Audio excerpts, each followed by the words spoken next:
In today's video, we're going to be talking about the US Patent Office rejecting Nintendo's patents about summoning sub-characters. Star Wars Zero Company is looking really interesting and maybe just more than Star Wars XCOM, and sadly, Stormgate has gone offline and going into an only offline game for now at least. That is what we're going to be talking about today. My name is Detective Charlie. Please subscribe to the channel if you haven't already. I do these news style videos on Mondays, so please come over to the channel on Monday, check out the videos.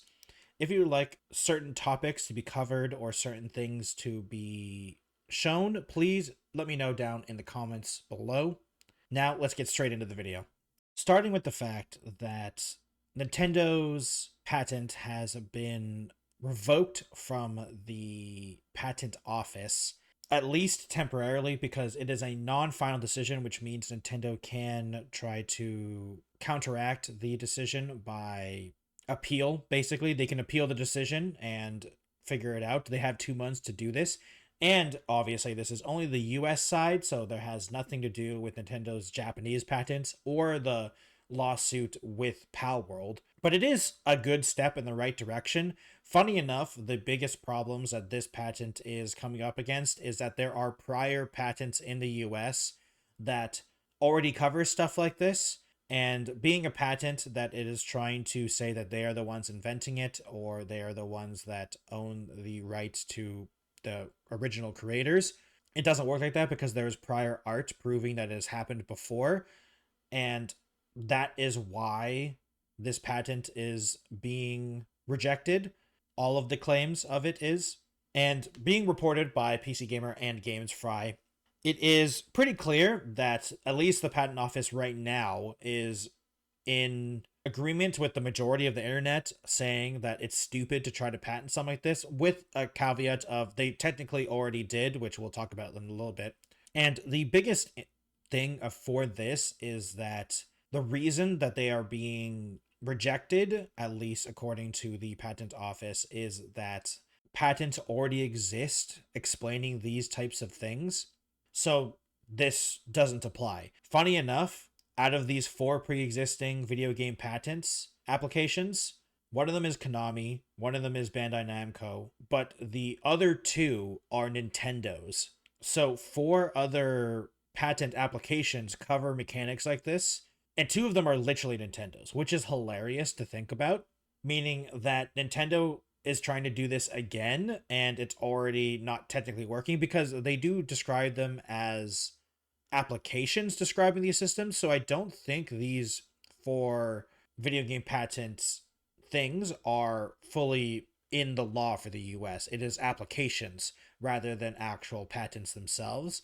So it's really funny to think about the fact that it is just happening already with other companies, Bandai Namco being one of them, and Konami being one of them. I don't know why I want to say Square Enix, but they probably should at this point because they probably have some game that did that as well. But the fact that they're being rejected because the patent office is saying you have 2 other patents that basically describe the same thing already, one of them filed in 2019, so relatively recent, is really funny, honestly, and almost poetic in terms of how Nintendo has been doing this, because it does feel like they're kind of just shotgun blasting all these types of patents in every single direction, not realizing they've kind of already done it. Unfortunately, this once again does not affect the palworld lawsuit because that lawsuit is in Japan. So something that happens in the US doesn't really matter to them, at least. But in general, this is a good thing because at least the patent office agrees that this is stupid and should not be a patent, with a heavy grain of salt. Because to be fair, they did actually agree with the patent for like a month, and then it was set to be part of a re-examination a couple months later. It seemed really strange because Nintendo's patent was actually accepted for a little bit, but then rejected a little bit later, saying that that was a mistake. So who knows what they're actually thinking, but it does seem that at least a little bit we are winning against Nintendo, or I'm saying we, but at least the general people maybe, or indie game developers that are wanting to make monster catching games can breathe a sigh of relief a little bit, so Nintendo can't go after them right away because of this patent, in which they would owe them money probably.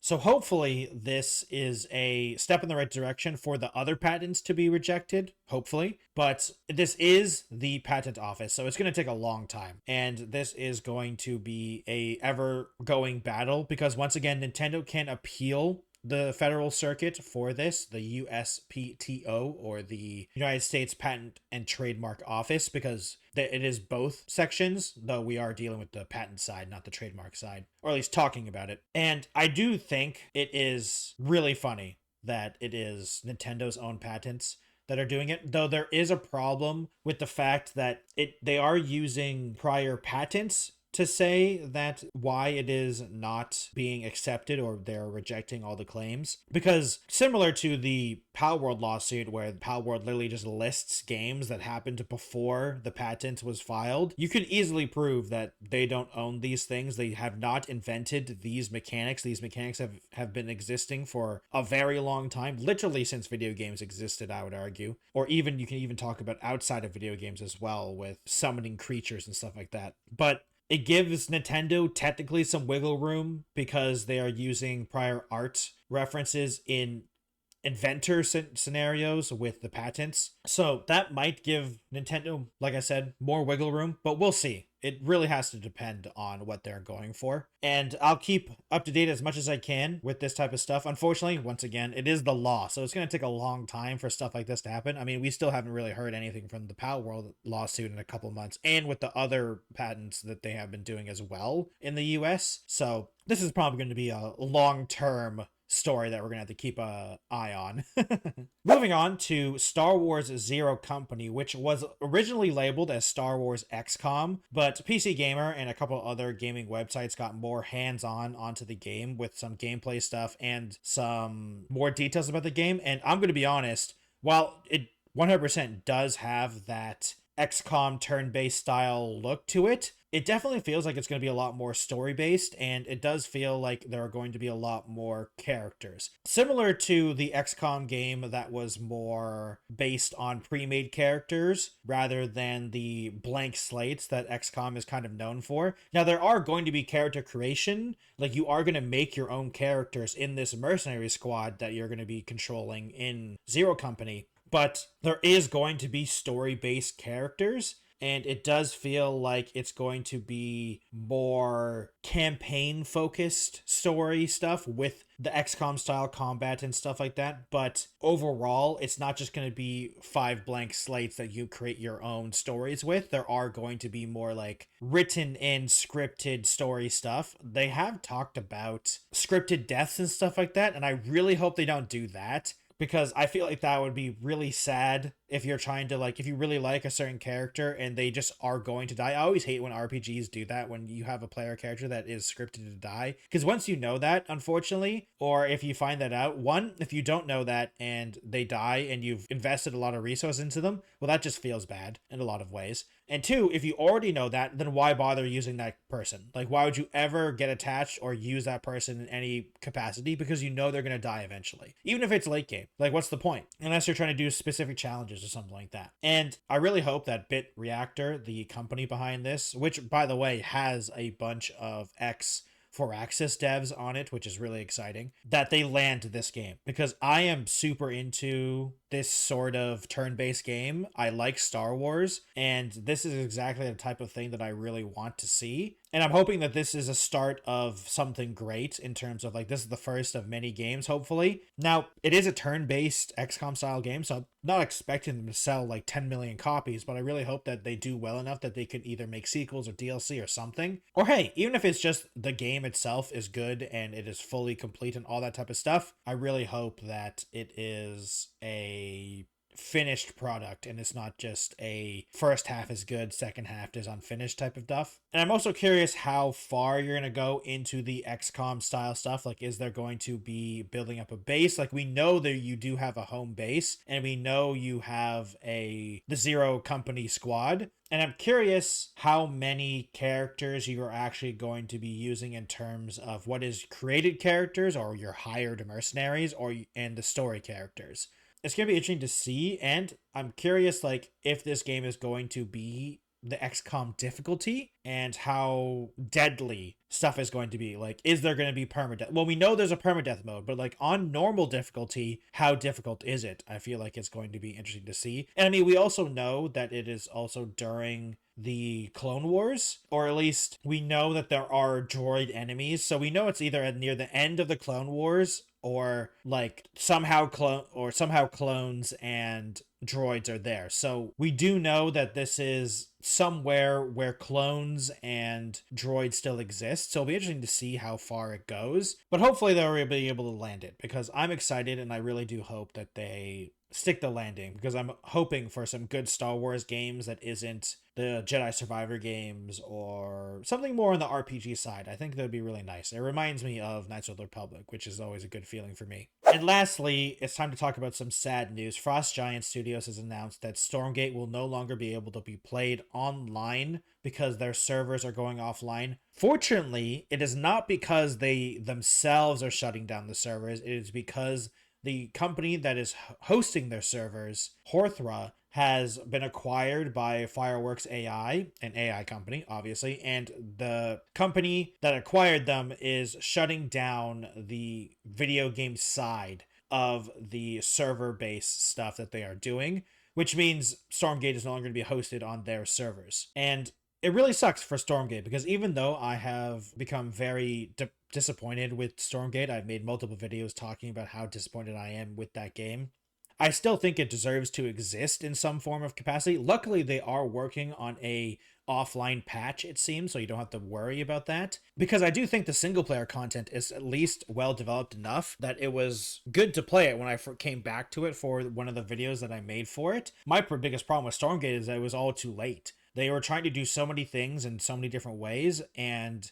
it was just too late. The early access was too soon. The 1.0 was too late. The co-op stuff was too early. The multiplayer 1v1 was fine, but it was still kind of too early. Everything was either too late or too early, depending on when they did it. And unfortunately, it's shown why that when I saw this first announcement, I thought they were going offline because they were shutting down the game. But I was pleasantly surprised that it was because of the AI company buying the person who hosts their servers. So hopefully they can find a different company that can host servers for them, because I mean, on the positive side, this means that they're not paying for it, probably. So that means, hey, maybe they're saving some more money, because we don't actually know really what the Frost Giant staff or devs are doing right now.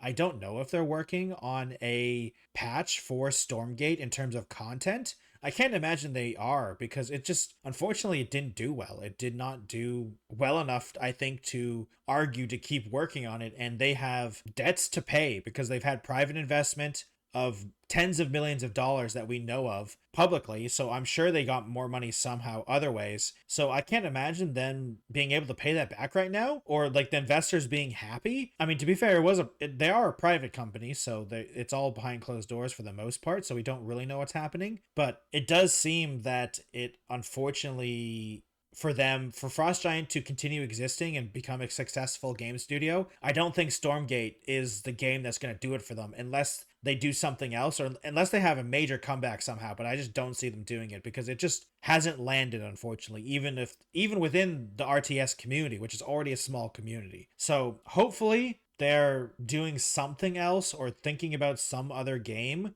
because they could probably use the Stormgate engine that they've built on to make something else. But hopefully they figure something out, because it is not a sustainable thing for Stormgate. Thank you everyone for watching today's video. I really appreciate it. Please subscribe to the channel if you haven't already. Like the video if you like it. Dislike it if you dislike it. I completely understand. If you would like to tell me anything about these stories that you agree or disagree with, please tell me in the comments down below. Or if you have any suggestions for future stories, please, once again, in the comments down below. If you'd like to support me directly, please go over to Patreon at patreon.com/thetechnojelly. You can join all of these nice people in the credits down below, as well as a once a month live stream that we do. Hang out and chat, all that good stuff. If you'd like to support me super directly, I have a affiliate code with poggers.shop linked in the description. They do a hydration mix, energy drink mix, and a sleep aid mix, as well as shaker cups. You can use code TechnoJelly for 10% off at checkout. Once again, TechnoJelly for 10% off And if you'd like to follow me on other platforms, I have Twitch, Twitter, Instagram, TikTok, Blue Sky, and Threads. Thank you everyone for watching. Click or tap my face for another video on the news, or click above me for a video essay style stuff where we've been talking about a lot about movies recently. Thank you everyone for watching, and I'll see you in those videos. Goodbye, everyone.